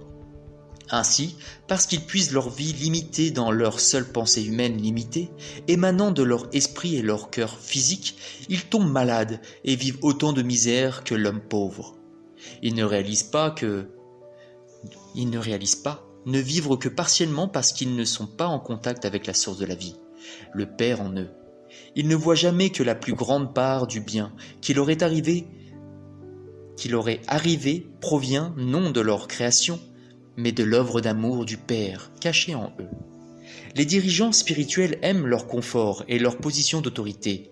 Ils n'ont besoin de rien de plus que leur propre satisfaction matérielle. Parce qu'ils n'ont pas besoin de connaissances personnelles de Dieu, ils doivent lire dans leurs livres sacrés les paroles saintes de saints prononcées il y a 1000 ans, puis dire au peuple ce qu'ils pensent de ces paroles signifient. Mais tout ce qu'ils disent est tiré de leur esprit limité, empoisonné dans leur vie confortable et se perd dans l'attente de ce qu'ils mangeront et boiront et l'effet des vêtements dont ils se pareront pour impressionner les gens. Ils ne savent rien de l'inspiration véritable source des paroles prononcées par les prophètes des siècles passés. Ils ignorent également si ces paroles sont bien ce que vous avez besoin d'entendre aujourd'hui, car les temps ont changé. Croyez-moi, les riches et les dirigeants religieux sont très versés dans les choses terrestres et ne veulent pas déroger à ce qu'ils considèrent sûr et éternel dans leurs traditions et pratiques. Toute déviation secourait les fondations de leurs croyances et par conséquent de leur vie, et c'est ainsi qu'ils construisent des défenses mentales contre l'influx de la puissance du Père. Eux aussi tombent malades et à leur manière connaissent la misère, comme vous, qui ne connaissez pas du tout le confort terrestre. Il n'y a pas de différence entre vous, qui possédez peu dans la vie, et ceux qui ont tout, car riches et pauvres confondus tombent malades, se font des ennemis, se retrouvent seuls. Mais pour vous, le potentiel d'obtenir davantage que les religieux et les riches ne pourront jamais espérer d'obtenir en santé, bonheur, amitié, réalisation de la vie que vous avez choisie est énorme. Et lorsque tout sera accompli, vous saurez que les opportunités, la capacité, l'inspiration sont toutes venues du Père en vous, car vous saurez que vous n'auriez jamais pu accomplir ce que vous avez accompli sans avoir demandé l'aide du Père en vous pour exploiter tous vos talents, remplir vos assiettes, vous vêtir et assurer à vos enfants le bonheur et une vie agréable. Toutes ces choses, le Père les fera pour vous, si seulement vous demandez, croyez, savez et vous rappelez en tout temps que c'est la nature du Père de créer puis de pourvoir abondamment aux besoins de sa création. Tout comme vous ne priveriez pas volontairement vos enfants de ce dont ils ont besoin, ainsi votre Père ne vous prive jamais volontairement de tout ce dont vous avez besoin pour rendre votre vie heureuse. Si vous êtes pauvre, c'est que vous n'avez pas encore compris la nature du Père, ni que vous devez travailler avec le Père pour subvenir à vos besoins. Saisissez immédiatement les occasions divines qui vous sont présentés pour vous aider à avancer. Si seulement je pouvais vous montrer, vous faire comprendre et croire que quand vous vous lamentez, votre tristesse est connue du Père. En temps voulu, votre tristesse se changera en joie, si seulement vous vous tournez vers le Père et observez le travail qu'il accomplit, et qu'accomplit l'amour Père en vous. Vous découvrirez un bien-être dépassant tout ce que vous pensez possible. Que vous êtes bien heureux si vous êtes affamé et assoiffé, car vos besoins sont connus du Père. Car besoins seront bientôt satisfaits si vous cessez de gémir. Priez le Père et demandez-lui, en croyant que vous recevrez. Comment pouvez-vous croire que pour manger et être habillé convenablement, il faut d'abord vous rendre au temple et brûler les propres créatures du Père comme offrande pour vos péchés ? Ne voyez-vous pas que les créatures vivantes que vous brûlez sont créées pour jouir de la vie comme vous-même êtes créés pour jouir de la vie ? Elles sont créées pour être une bénédiction et être bénies sur cette terre, tout comme vous êtes nés pour être une bénédiction et être bénis, car c'est la nature de l'amour Père révélée dans sa création. Si vous vous rappelez que ce que vous croyez sincèrement est ce que vous recevez, ne voyez-vous pas que cette croyance juive des sacrifices des créatures vivantes dans le temple ne vous apportera rien d'autre que de la misère ? Croyez en la punition et la punition sera ce que vous recevrez. Croyez que le fait de tuer et de détruire est le bon moyen d'atteindre Dieu et c'est ce que vous vivrez, massacre et destruction. Si vous avez faim et soif, c'est parce que vous vous détournez du Père qui est en vous, en cédant à des pensées effrayantes et à l'anxiété et au désespoir, vous créez les conditions mêmes que vous désirez changer. C'est à vous-même que vous vous faites subir ces maux. Par conséquent, vous êtes encore plus béni lorsque vous avez faim et soif de bonté et de contact avec le Père en vous, parce qu'alors vous en serez assurément 100 fois rempli. Bienheureux serez-vous en cas d'attaque ou de vol. Si vous vous tenez dans une parfaite confiance, vous verrez Dieu en action produire la délivrance. Bienheureux serez-vous en cas de conflit, si vous ressentez de la sollicitude envers votre prochain et êtes celui qui apporte la paix. Vous portez en votre cœur l'amour qui vient du Père et vous êtes vraiment un enfant du Père. Bienheureux serez-vous lorsque vous saurez que vous aurez été profondément lésé par autrui, si vous pardonnez et montrez de la miséricorde, sans demander justice ou chercher à persécuter l'autre. Vous êtes totalement en harmonie avec l'amour qui est Dieu actif en vous, et c'est ainsi même que vous serez épargnés dans les temps agités. Les plus bénis de tous sont ceux dont le cœur est pur, car ils se sont délivrés de toute colère, haine, vindicte, méchanceté, envie, dureté, et paraissent devant le monde comme de l'amour rendu visible. Ils connaîtront la réalité appelée Dieu, et sauront que la réalité est le Père en eux. Comme puis-je vous aider à voir cette grande vérité ? Comment puis-je vous aider à voir la réalité des royaumes des cieux, du royaume des cieux, le royaume de Dieu ? Vous n'avez pas à lever les yeux au ciel. Ce n'est pas là que vous verrez se manifester l'activité du Père, si clairement que votre foi ne pourrait que s'en trouver renforcée. Les gens, au fil des siècles, ont commis la grande erreur de s'accrocher à leurs rêves et leur imagination et se sont créés de toutes pièces un Jéhovah qui n'existait pas. Vous ne trouverez pas le Père quelque part dans les cieux, au-dessus de vous. Le Père ne réside pas en un endroit particulier, mais se trouve tout autour de vous et en toutes choses. Vous pouvez voir l'œuvre merveilleuse du Père. Regardez autour de vous croître le blé, l'herbe, les fleurs. Regardez les arbres, les oiseaux et tout ce qui vit. Vous verrez l'œuvre mystérieuse et magnifique du Père, sans cesse active. C'est là que le Père maîtrise tout à la perfection. Voyez, comme il y règne ordre et loi parfaite. Croissance, développement, jusqu'à la moisson finale pour bénir l'homme, les bêtes et les oiseaux. Considérez la façon dont un homme, après avoir labouré son champ, répand les semences sur la terre et les recouvre. Il range ses outils et retourne à la maison, content qu'il y ait, s'il pleut suffisamment, de quoi nourrir ses enfants et lui-même. Pendant des jours et des jours, il dort, se lève et n'entend rien de plus. Mais lorsqu'il ira visiter ses champs, il verra les pousses vertes jaillir du sol. Plus tard, il verra la croissance des tiges et des feuilles, et plus tard encore, il verra les grains se former. Puis, un jour, il verra que les grains est gras et doré, prêt à la moisson. Cette longue croissance se sera faite sans qu'il n'y ait aucunement pris part. Le blé aura poussé d'une manière merveilleuse qu'il ne peut expliquer. Est-ce magique ? Non, c'est l'œuvre du Père, la puissance, l'intelligence pleine d'amour, dans tout l'univers qui inspire l'œuvre et respire à travers elle. C'est l'activité du Père qui est la vie intelligente de l'univers. Lorsque vous pénétrez dans le royaume de Dieu, vous vous sentez bien, vous vous sentez heureux et joyeux. Pouvez-vous imaginer le sentiment d'une femme égarant une grosse somme d'argent et se demandant comment nourrir ses enfants ? La voici en larmes, balayant la maison jusqu'à ce qu'il ne reste plus un grain de poussière. Puis, cachée dans un coin sombre, elle trouve une précieuse pièce d'argent. Immédiatement, elle sèche ses larmes, sourit et se sent si vivante, si joyeuse, qu'elle court inviter ses voisins pour fêter avec elle sa trouvaille. Elle qui croyait avoir tout perdu, la voilà maintenant riche après tout. Il en va de même lorsque vous trouvez le royaume des cieux, le royaume de Dieu. Au Dieu des larmes et de l'angoisse, de la faim et de la maladie, vous trouvez la paix, la joie, l'abondance, la santé dans le royaume de Dieu. Vous ne connaîtrez plus jamais le besoin. Le royaume de Dieu peut aussi se comparer à un homme très riche, pratiquant le commerce de perles, qui, sa vie durant, voulut trouver une perle rare, dont la beauté et la perfection éclipseraient celle des autres.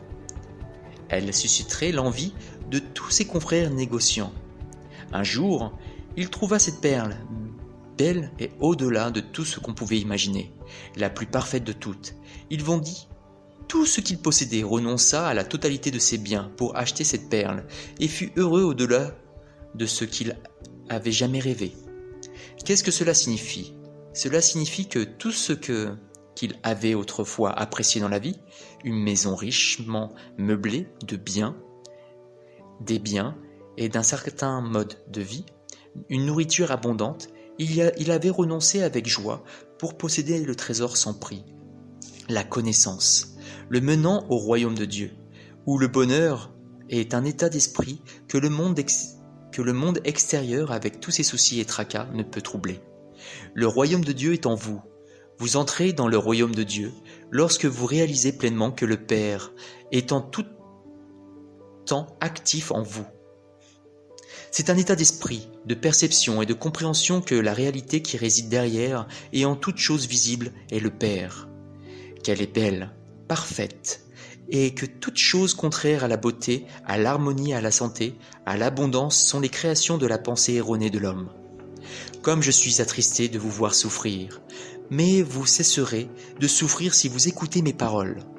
Je dois cependant vous avertir que la voie qui mène au royaume des cieux est difficile à suivre, parce qu'elle signifie, en premier lieu, que vous devez vous confronter à votre ego. Et pourquoi devez-vous vous confronter à votre ego ? Parce que c'est de votre désir de protéger, de promouvoir votre bien personnel, que naissent toutes vos pensées, paroles et actions égoïstes. Vous demanderez probablement « Pourquoi devrais-je m'en soucier ?» Si c'est ce que tu dis est vrai, qu'il n'y ait pas de punition, que Dieu ne voit pas nos fautes, pourquoi devrions-nous nous soucier de notre comportement ? Il y a tant de choses à apprendre ici que je me demande par où commencer. Comme je l'ai expliqué, vous tirez votre vie du Père, donc votre capacité de penser et d'aimer du Père. Tout comme l'intelligence Père est créatrice, votre conscience est, elle, aussi créatrice. Avec votre esprit et votre cœur, vous concevez vraiment les plans de votre vie et de vos expériences. Et quel genre de vie planifiez-vous et concevez-vous dans votre esprit ? Si quelqu'un vous ennuie ou vous faites du mal, vous vous vengez d'une façon ou d'une autre. Vous croyez que si l'on vous blesse un œil, il faudra blesser en retour l'œil de votre adversaire. Vous croyez que celui qui tue doit être tué, en guise de punition ou de compensation. Vous croyez que celui qui vous vole doit payer et qu'il faut lapider celui qui vous prend votre femme en même temps que cette dernière. Vous croyez devoir exiger le paiement de tout mal subi. Comme il est dans la nature humaine de blesser autrui et que l'on vous a appris à crier vengeance, votre vie est une guerre perpétuelle. À la maison, entre époux, enfants, voisins, personnes publiques et nations. Votre père ne sait rien de cette guerre qui fait rage dans votre vie, mais il connaît la tension qu'elle crée dans votre esprit et votre corps, et il ne peut rien faire pour apaiser votre douleur avant que vous-même vous arrêtiez la guerre. Il vous faut vous-même cesser de lutter et vivre en paix avec votre famille, vos voisins, vos employés ou votre patron, les autorités et les autres pays. C'est alors que l'œuvre d'amour père pourra s'installer dans votre esprit, votre cœur, votre corps et votre vie. C'est alors que vous serez capable de reconnaître et de voir l'œuvre d'amour se réaliser en vous et pour vous par le Père. Rappelez-vous aussi la grande loi, vous récoltez exactement ce que vous avez semé. On ne cueille pas de figues sur les ronces ou de raisins dans les épines. Pensez-y et comprenez bien cette parabole parce qu'elle est très importante. Pas aujourd'hui seulement, mais tout au long des jours et des années à venir et même pour l'éternité. Or, donc, si vous voulez changer votre vie, changez vos pensées, changez vos paroles qui découlent de ces pensées, changez vos actions qui découlent de ces pensées. Ce que vous gardez à l'esprit créera toutes vos expériences, votre maladie, votre pauvreté, votre malheur et votre désespoir. Un homme m'interpella. « Dis-nous, maître, comment resterons-nous pacifiques envers nos voisins si eux-mêmes ne nous apportent pas la paix ?» Je lui répondis en souriant. « Si ton voisin vient à toi et te dit qu'il doit aller quelque part, et ne voulant pas y aller seul, te demande le service de l'accompagner, que fais-tu » L'homme rit. « Si mon voisin voulait me détourner de ma tâche, je serais mécontent. Je lui dirais de trouver quelqu'un d'autre pour l'accompagner parce que je suis occupé. »« Et que ressentirait donc ton voisin ?» demandai-je. L'homme haussa les épaules. « Je ne sais pas. Et la prochaine fois que tu auras besoin de lui pour te rendre un service, comment répondra-t-il à ta demande ?» L'homme ne riait plus, il ne répondit pas. Un autre homme dit « Il lui lancera un juron et lui dirait d'aller se faire aider par quelqu'un d'autre. » Je dis à la foule « Il a bien répondu, et lui, que ressentira-t-il » Je me tournai en souriant vers l'homme qui avait parlé en premier. Une femme cria par-dessus les rires. « Il dira à tous ceux qu'il rencontrera qu'il a un voisin méchant et égoïste. Peut-être voudra-t-il le blesser de quelque façon. » Il y eut des cris d'approbation et je hochai la tête. Oui, il aura oublié que son voisin, lui, avait autrefois demandé de l'accompagner sur quelques kilomètres et qu'il avait refusé. Il ne verra pas la loi de semences et de récolte à l'œuvre dans sa vie. Il l'avait mise en action lorsqu'il avait refusé d'accompagner son voisin et maintenant il récolte le résultat de son attitude et de ses actions. Pourquoi se fâcher s'il a lui-même créé cette situation ? Les gens se parlèrent en riant et acquiescèrent de la tête. Ils n'avaient jamais entendu une telle explication du comportement humain. C'était là un enseignement tout à fait nouveau. Je leur dis « Je vous donne un conseil. Lorsque votre voisin viendra à vous, vous demandant de l'accompagner un bout de chemin ou quoi que ce soit d'autre qui lui fera du bien ou le rendra heureux, pensez d'abord à ce que vous aimeriez qu'il fasse si vous aviez besoin de lui. Comment aimeriez-vous qu'il réponde à votre requête ?» Des murmures s'élevèrent de la foule, et je pus voir qu'il avait compris ce que je disais. En fait, si votre voisin vous demande de l'accompagner 1 kilomètre, acceptez d'un cœur joyeux, et tenez-vous prêt à en faire 2, si nécessaire. Si vous refusez quelque chose, vous ne vous en rendez pas compte, mais vous raidissez votre esprit et votre corps, prêts à vous protéger de l'obligation de faire quelque chose que vous ne voulez pas. Vous mettez de la tension dans votre esprit et votre corps. Le Père est tendu, lui aussi ne peut faire son travail d'amour en vous. Et c'est de cette tension que naît la maladie. Encore une fois, vous pourriez rencontrer quelqu'un de vraiment misérable, qui a froid et qui est malheureux. Il se pourrait qu'il vous demande votre manteau. Ne passez pas votre chemin en le fusillant du regard. Quelques personnes rirent. Elles savaient que c'était ce qu'elles auraient fait. Non, donnez-lui votre manteau, et s'il a vraiment froid, donnez-lui aussi votre chemise, et continuez votre chemin en vous réjouissant. En me réjouissant ? Demanda une voix incrédule. Je ris et je dis, oui mon ami, en te réjouissant.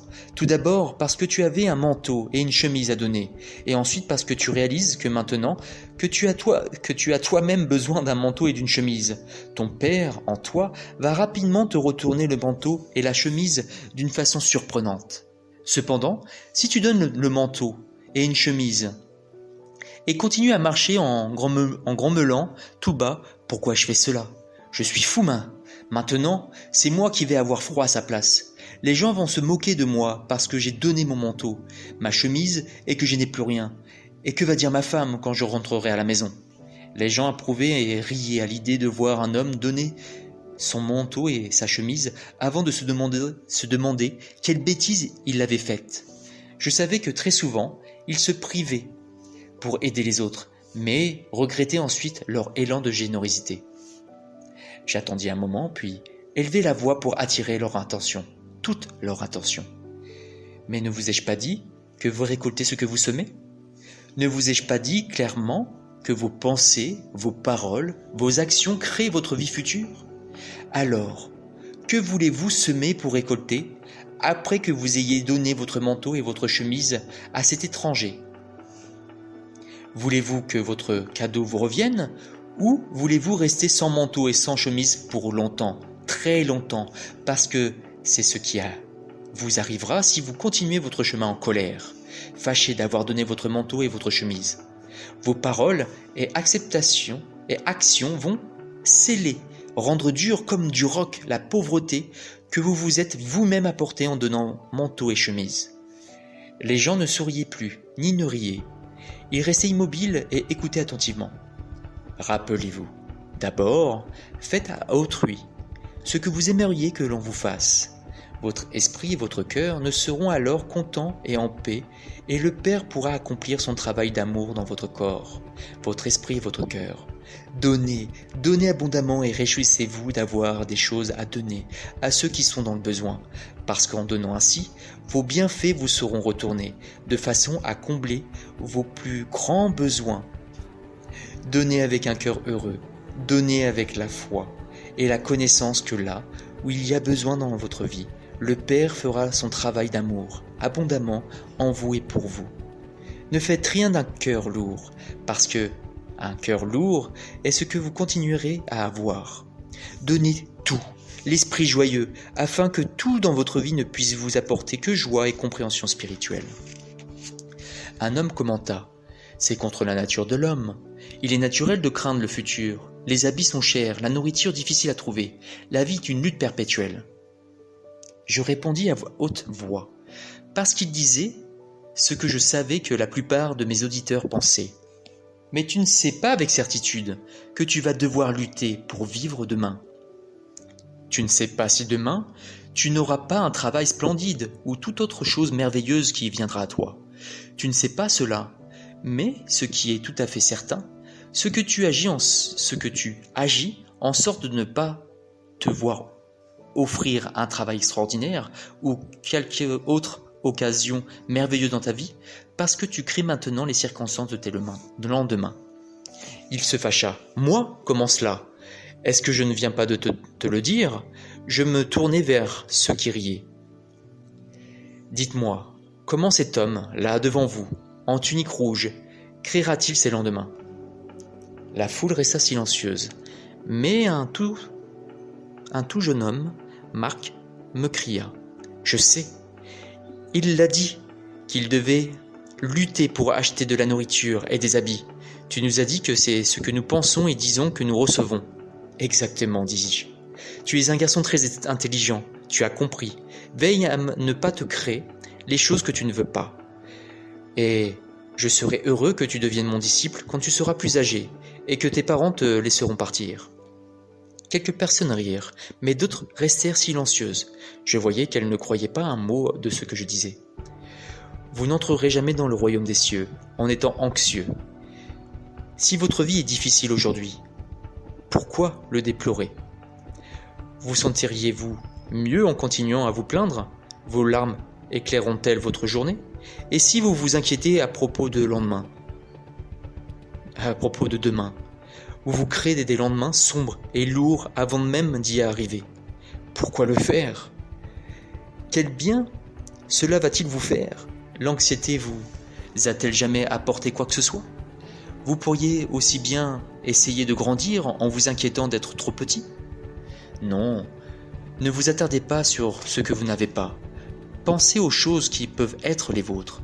Si vous vous tournez vers le Père en vous, en demandant avec une foi parfaite, en croyant que vous recevrez, et je vous le dis sans crainte de me voir contredire, vous le recevrez. Mais il faut demander correctement, en croyant.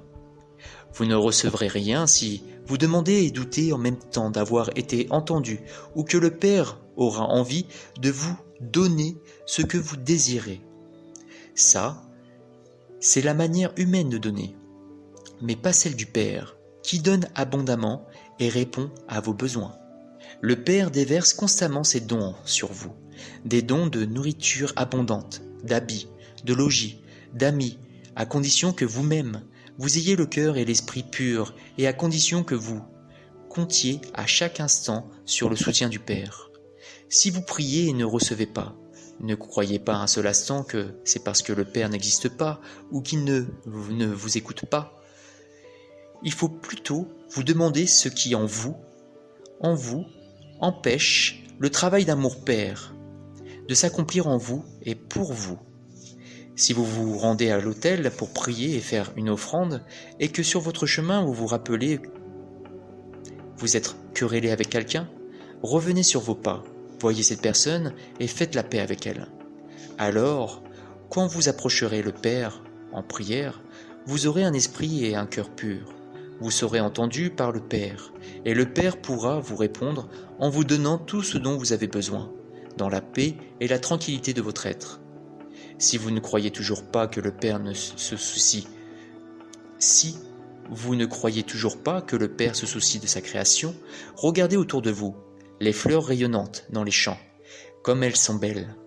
Réfléchissez à la brillante intelligence qui modèle leur forme, leur beauté. Où trouverez-vous les couleurs que vous voyez dans leurs pétales? Malgré toute sa sagesse, Salomon lui-même n'a pu se faire confectionner des habits d'une telle beauté. Voyez comme les fleurs attirent les abeilles, et comme les abeilles transportent les semences de la saison à venir, pour embellir votre monde et pour vous nourrir.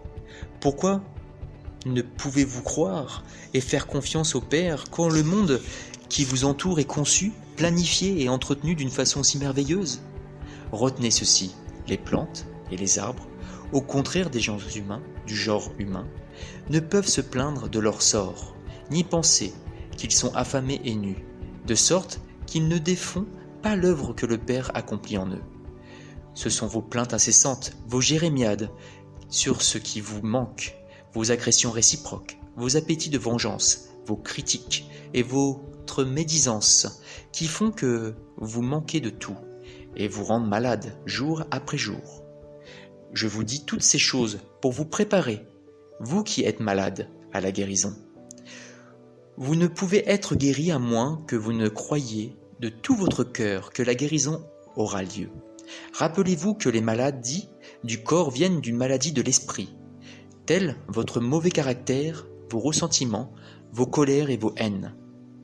L'amour Père est la source de la santé, et par conséquent, toutes les pensées et tous les sentiments contraires à l'amour Père apportent la maladie. De même que vos maux et vos maladies commencent dans l'esprit, ainsi en est-il de vos bonnes actions. Prenez soin de votre prochain autant que de vous-même. Lorsque vous vous disputez, bénissez votre voisin, priez pour lui lorsqu'il est dur envers vous. Aidez-le chaque fois que vous le pouvez, même s'il se détourne de vous. Parce que vous construisez le bien dans votre esprit et vos pensées, le bien sera la récolte de ce que vous aurez semé. Et plus encore, vous harmoniser ainsi votre esprit et la syntoniser avec le Père en vous, qui est amour parfait. C'est dans ces conditions que le Père peut accomplir son œuvre d'amour en vous.